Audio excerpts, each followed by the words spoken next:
2014 Yukon Quest. Torsten, welcome to Whitehorse. Thank you. We have a few questions for you. Okay. I'm Jerry Willamette, so we never met. Yeah, I know that. But we'll spend the next few days together because you'll be staying at my house. So. All right. Yeah. Yeah. You didn't know that when you left Braeburn. No, I didn't. Was the last minute deal. Okay, nice. So yeah. So we'll talk more tonight. But here a few questions to the crowd.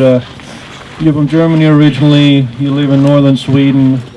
We all know Europe is a tight place. Even northern Sweden, the distances aren't that big. What do you think about the quest? What do you think about running 1,000 miles? It was just great. It was a trip of a lifetime. We'll do it right away again. You'll do it again next year, or is that too much to ask right now? If I have the money for it, I would do it. But I don't know yet. Okay, yeah, that's always comes back to the same old thing. Yeah. So the dogs, I understand you had some dogs in owned by Ken Anderson. Yeah, that's right. And so tell me a little bit about your team. How old are they? How did they do? And how, especially, what did your Scandinavian dogs think about running here in Alaska and the Yukon? Yeah, they liked it. They all come to the finish line, so I guess they did good.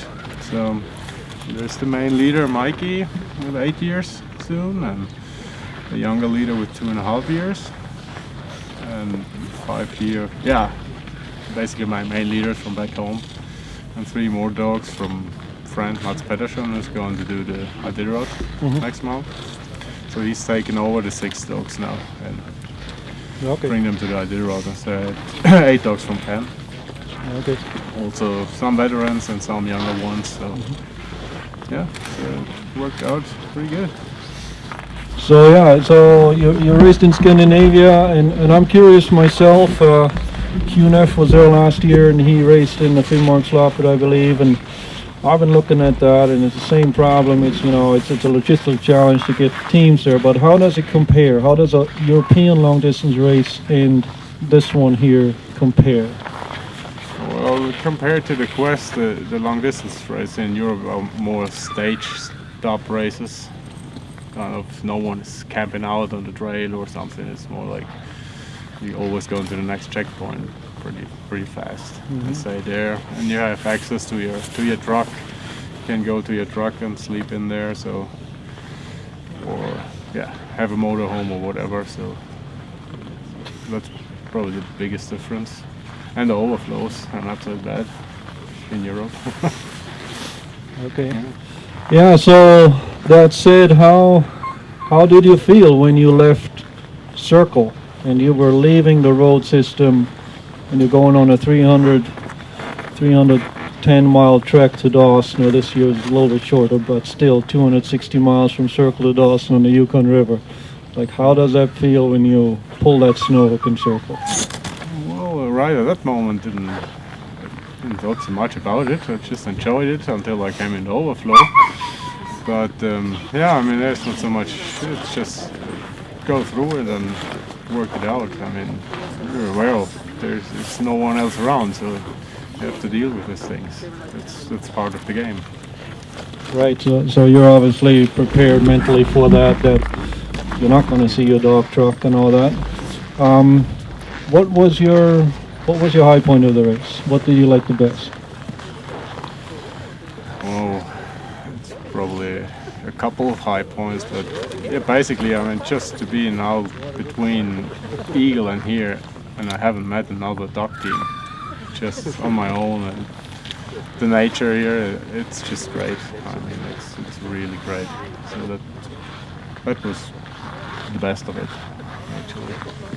And you said again before, in those European races, you don't camp out. Did you enjoy that? Did you how you doing with sleep deprivation and things like that? Well, I don't have so much problems with sleep deprivation, so I don't need so much sleep. So that was the easy part, actually. Okay, so what was the hard part then? Yeah, well, stay warm, 40 below. That's fingers are always a problem. actually. So, but oh, I don't, the clear ice was pretty nasty. Well, it never stopped. It was like forever. That was probably the hardest part, I'd say. So, well, all the other things I was happy with it.